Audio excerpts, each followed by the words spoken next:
وانا في طريق الجامع تقريبا كده دخلت على بارك للاصوات. احد الاحد يا اولاد المشرك.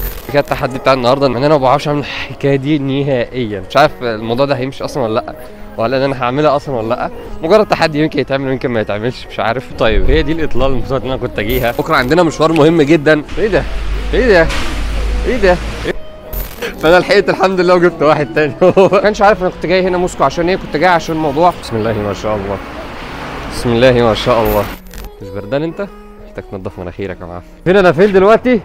السلام عليكم ورحمة الله وبركاته. ايه الاخبار؟ يا رب تكونوا بخير. من تاني يوم لينا هنا في موسكو، حاليا في مطعم كده صغير جنب السكن اللي انا ساكن فيه، بيعمل شاورما وبيعمل شوية مخبوزات كده وحاجات جميلة. النهارده ان شاء الله هنفطر كده شاورما، حاجة سعرها كويس وكمان يشبع. فخلونا كده نشوف الحاجات اللي عندهم. معظم الحاجات جربتها تقريبا امبارح فاهم، فطار غدا عشاء هنا تقريبا، غير بس اكبر اللي اكلتها بره. بس خلصت وجيت هنا اكلت قبل ما انام خلاص. بس فخلينا النهارده نروح مكان جديد كده، اطلاله جميله جدا، خلينا نشوفها. بس مشكله النهارده الجو النهارده مش بارد، بس في هواء وفي مطر نقط ميه، يعني مطر ميه. فبس ربنا يسهل كده ويبقى يوم جميل ان شاء الله. سباسيو عشان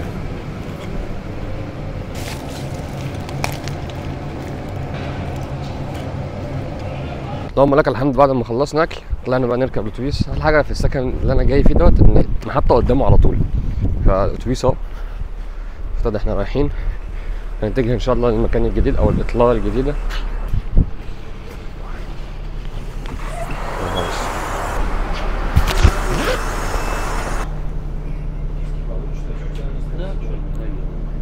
بس خلاص تم الدفع الحمد لله. نقعد هنا قدام مكاني المفضل و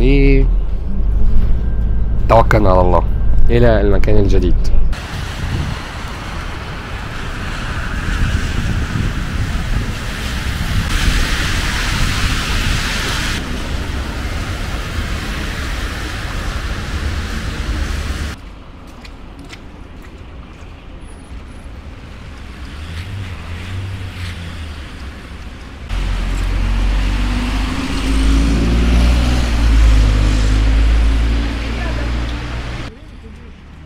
هو مش دوت المكان اللي انا كنت ناوي ان انا اروح له بصراحه، بس قبلها بمحطتين ثلاثه، فقلت مش هيضر لو نزلت يعني.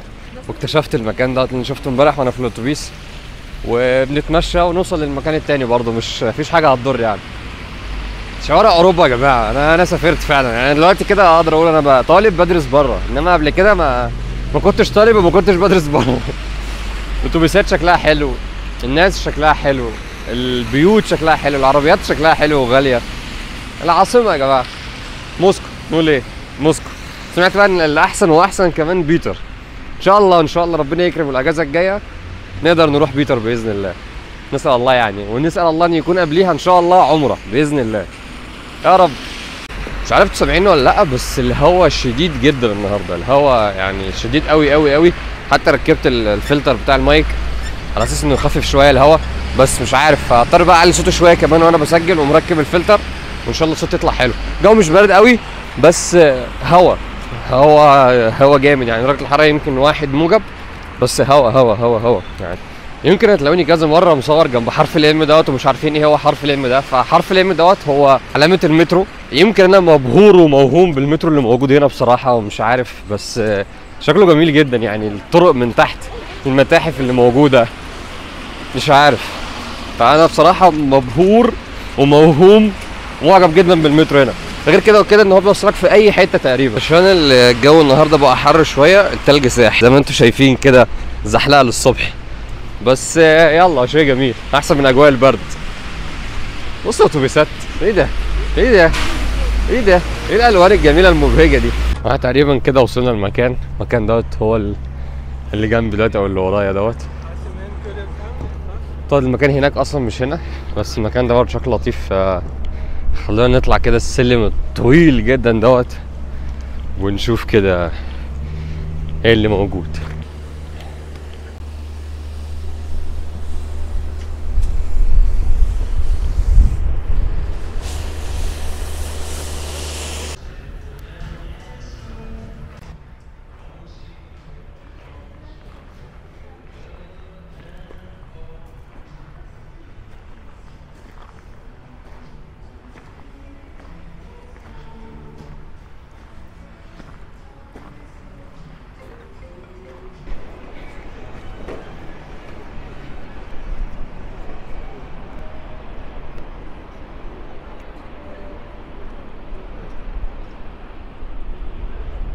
مش عارف ليه جاي معايا النهارده.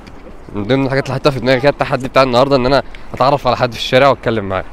اتعرف عليه بقى، مش اتعرف عليه ازيك عامل ايه، اتعرف عليه افتح معاه حوار باي حاجه، مع ان انا ما بعرفش اعمل الحكايه دي نهائيا، بس مش عارف جايه معايا كده. مش عارف هتمشي ازاي، ومش عارف الموضوع ده هيمشي اصلا ولا لا، ولا ان انا هعملها اصلا ولا لا. مجرد تحدي يمكن يتعمل ويمكن ما يتعملش، مش عارف. فيلا محدش عارف الخير فين، خلينا نشوف. ربك كريم.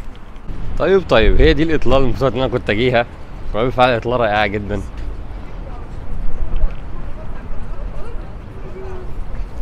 عندك هنا من وراك الكراسني بلوشت كله.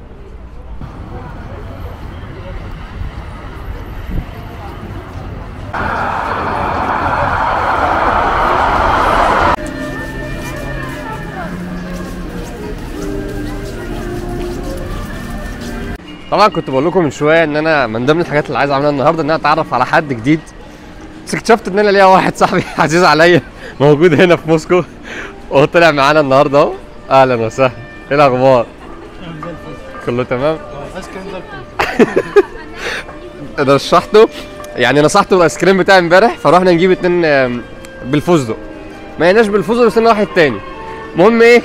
المهم هي اديت له واحد امسك، قالت له جربه الاول عشان لو حلو انا كمان اجيب زيه. هو ما كانش عايز فجربه طلع طعمه مش حلو فانا لحقت الحمد لله وجبت واحد تاني هو متدبس في الطعم اللي بياكله. بس دلوقتي نتمشى شويه كده ان شاء الله، وبعد كده ان شاء الله على نهايه اليوم هنروح بقى عشان بكره عندنا مشوار مهم جدا الى اجمل سفاره موجوده في العالم، السفاره المصريه. انت عاوز تصور حاجه؟ طبعا زي ما كنا موجودين امبارح في المكان، جينا نفس المكان تاني، بس النهارده معانا عم ياسر. السلام عليكم. خلاص خلصت الايس كريم. ايوه خلاص خلصنا ايس كريم، فقلنا بقى نجرب حاجه جديده. قلنا النهارده نجرب السوشي من المكان الجديد دوت مع المشروب الغريب دوت اللي مش هيتكرر تاني. ايه رايك في القهوه؟ احلى من الايس كريم بكتير. اكيد احلى من الايس كريم.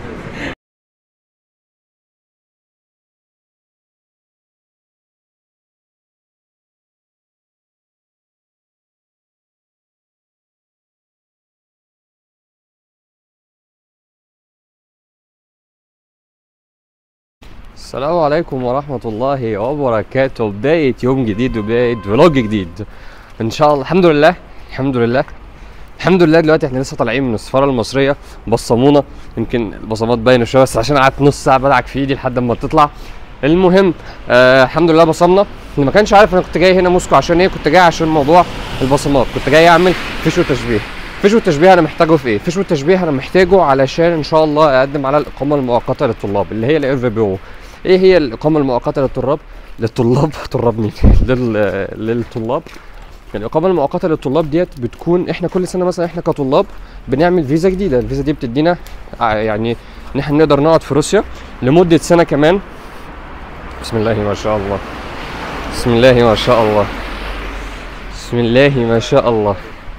المهم بتدينا اقامه ان احنا نقدر نقعد في روسيا لمده سنه، وهي السنه الدراسيه. حلو الكلام حلو الكلام.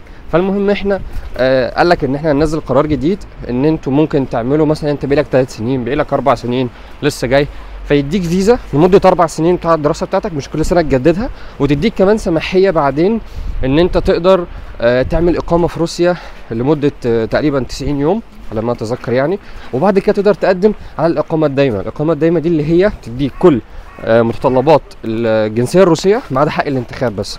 فالاقامه الدائمه دي بتوفر عليك حاجات كتير جدا، ممكن تفضل مقيم في روسيا ما لا نهايه من غير ما تعمل اي حاجه، لو اهلك بعتوا لك فلوس او حاجه، او انت بتشتغل او وفي حاله انك اشتغلت لمده سنه بالتخصص اللي انت متخرج بيه تاخد الجنسيه على طول. دوت الكلام اللي يعني اللي يقال والمتدارك. ف قلنا نعملها، مش هنخسر حاجه، على الاقل مش هنجدد فيزا كل سنه، ولو ان احنا بقينا مش كتير ان شاء الله يعني ربنا يعدينا ونتخرج على خير، بس ادينا بنجرب وادينا بنشوف. فكان من ضمن مشترطاتها انك تعمل ان انت ما عندكش سوابق، او انت مش على طلب حكم، مفيش حكم ساري عليك او حاجه زي كده، وهي عن طريق موضوع الفيش والتشبيه. ففيش والتشبيه انت قدامك حلين، ان انت تعمله عن طريق السفاره او انك تعمله عن طريق مصر مثلا. عن طريق السفاره انك بتبصم هنا في السفاره وبعد كده بتبعته مصر، بيتختم وبيتوثق وبيتبعت لك تاني، او انك تروح تعمله تبع السفاره وتبصم في السفاره وهم ينزلوه بحقيبه دبلوماسيه مصر، يخلص ويرجع لك تاني. فالحمد لله انا لقيت حد من صحابي كانوا نازلين يعني، فبصمت النهارده وهستلم ان شاء الله الساعه 5 الورق، وبعد كده هديهوله وهو هينزل مصر خلال الفتره الجايه، هينزل يوثقه ويخلصه ويرجعه لنا تاني ونقدر نقدم بيه على الاقامه المؤقته بالنسبه للطلاب. حاليا تقريبا الساعه 2 او 1:30 في الحدود ديت. هنتحرك ان شاء الله، رايحين دلوقتي مسجد. شفت اقرب مسجد موجود هنا قد ايه؟ تقريبا 45 دقيقه مشي. فقدرنا نتمشى والجو جميل، الجو مش وحش خالص، ابرد من امبارح شويه بس ما فيهوش هوا. فقلنا نتمشى شويه، نروح لحد المسجد نصلي الظهر والعصر عشان ما صليناش. العصر احنا ممكن نصليه قصر او ممكن قبل ما نوصل هناك يكون اذن فنلحقهم مع بعض ونرجع لهم على الساعه 5 ان شاء الله. فده اليوم بتاعنا الاساسي وده الهدف اللي انا كنت جاي ليه موسكو. ان شاء الله ربنا يتمها على خير ونستلم كده ونخلص الموضوع تخلص على خير باذن الله. دلوقتي لقيت واحد اسمه تيبيا زبوت اليكسي، ده اليكسي سكيت بورد، فهيعمل لنا شويه حركات كده ونصوره ان شاء الله. التحدي بتاع امبارح نجح، ها يلا بينا.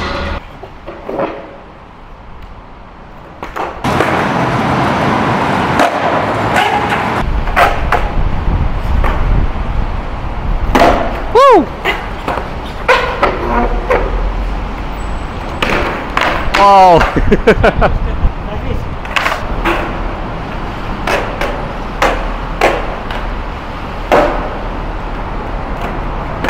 اوه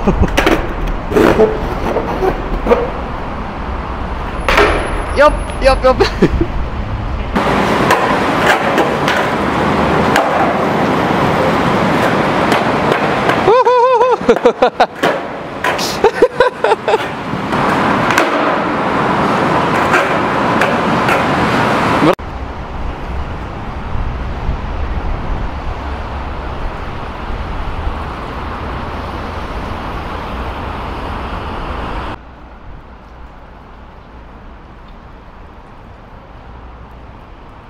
هو اللي كان مفكر ان دوت مدخل لمتحف او حاجه زي كده اثريه، لا احب اقول لك دي محطه مترو عادي جدا خالص يعني. ايوه لما قلت ان انا مبهور من المترو هنا ما كنتش بكذب بصراحه.